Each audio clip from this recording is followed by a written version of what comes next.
All right, so if you were planning on swapping your SSD in your laptop or your computer, any computer for that matter, and had questions, you had trouble, you already tried it, you need some troubleshooting, this video might be able to help you out. I'm just going to explain my process and what it took for me to get mine to work, as I had some issues. So first off, this is an ASUS laptop GU501GM. It's from 2018, so it's starting to get up there in the years, but it's been running great. Haven't visited any illicit sites or done any of that, so maybe that's why. So I'm been pretty happy with it. But so it came with a 128 gigabyte SSD that had the operating system on it, and then it had a 2 terabyte hard disk drive. So I already swapped out the hard disk drive for a 2 terabyte SATA SSD. You can see it there in the video in the bottom left corner. I went with the Crucial, and it's been great.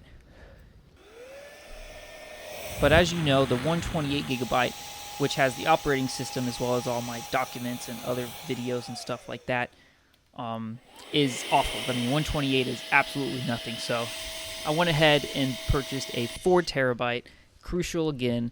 I did in a 4x4, even though this computer can only accept a Gen 3, but it can still accept a Gen 4, but it's only going to run at Gen 3 speed, so that's just fine.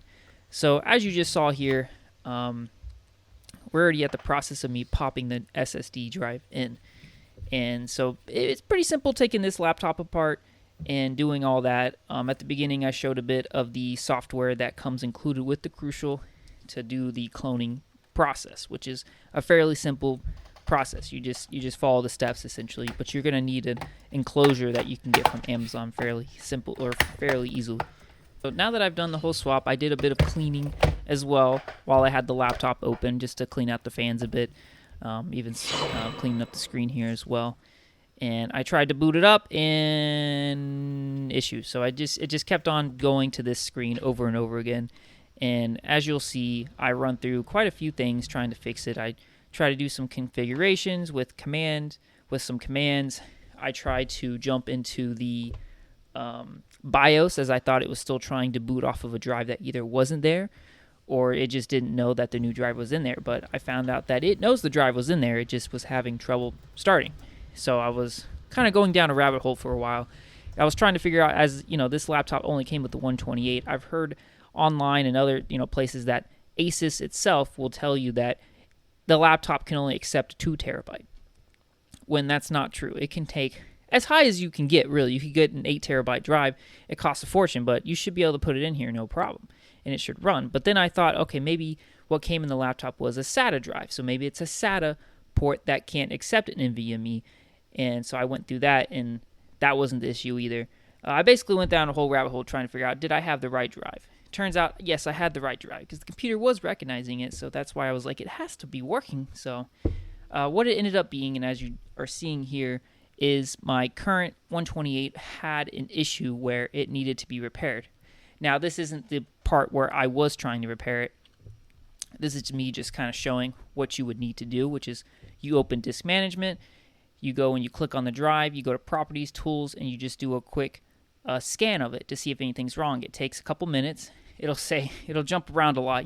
Status bars never mean anything on computers these days, or ever really. You'll be halfway and then all of a sudden, oh wait, no, you're just done.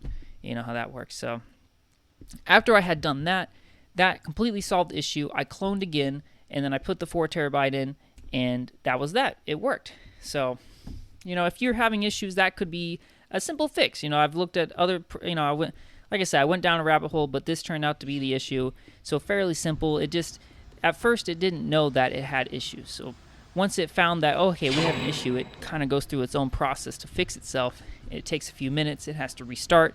And then once I did that, like I said, I cloned it, then swapped it out, and no issue starting up. And this is me when it finally worked. And I started it up, and you'll see here in a second. We got to the home screen here, and I go and I check out my drives. And, there it is. Up that 128 all the way to 4 whole terabytes. And I don't ever expect to fill it all the way up, but it's good to have that extra room. So thanks for watching. If you have questions, just let me know. I don't know everything about this kind of stuff, but I've been learning. I could probably give some tips and whatnot. So thanks for watching.